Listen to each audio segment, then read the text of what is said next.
بسم اللہ الرحمن الرحیم۔ بہترین اقوال زریں۔ اچھا دوست چاہے جتنی بار اٹھے اسے ہر بار منا لینا چاہیے، کیونکہ تسبیح کے دانے چاہے جتنی بار بکھریں چن لیے جاتے ہیں۔ کچھ لوگوں نے ہم سے نفرت کرنے کے لیے خود ہی جواز پیدا کیے ہوتے ہیں۔ لوگ حسد آپ سے نہیں بلکہ آپ کی زندگی میں موجود سکون، خوشیوں اور بے شمار نعمتوں سے کرتے ہیں۔ عزت تو سب کو چاہیے، لیکن لوگ واپس دینا بھول جاتے ہیں۔ غم نہ کرنا، یہ دنیا آپ کے ساتھ نہیں بلکہ خوش ہونا کہ دنیا کا مالک آپ کے ساتھ ہے۔ کسی کو دکھ مت پہنچاؤ، کیونکہ ہر عمل پلٹ کر آتا ہے۔ وفاداری بہت قیمتی صفت ہے، سستے لوگوں سے اس کی امید نہ رکھیے۔ بہترین وقت وہ ہے جس میں بدترین لوگ سامنے آ جائیں۔ فقط خیالوں تک بہت خوبصورت ہے زندگی۔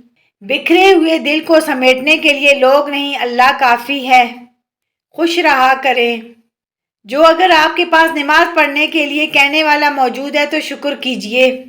جو باپ کی قدر کرتا ہے وہ کبھی غریب نہیں ہوتا، اور جو ماں کی قدر کرتا ہے وہ کبھی بد نصیب نہیں ہوتا۔ جب بھی میرا خیال آئے اپنا خیال رکھنا تم۔ لفظوں کے زخم جھیلنے کے بعد بھولنے کا فن یا تو پاگل کو آتا ہے یا کامل کو۔ سوچ اچھی ہونی چاہیے، کیونکہ نظر کا علاج ممکن ہے مگر نظریے کا نہیں۔ جنگ لڑنا ہی پڑتی ہے اپنے زورے بازو پر، زندگی کے میدانوں میں معجزے نہیں ہوتے۔ زندگی جینا ہے تو پھر حالات سے ڈرنا کیسا، جنگ جو لازم ہو تو مقابل نہیں دیکھا کرتے۔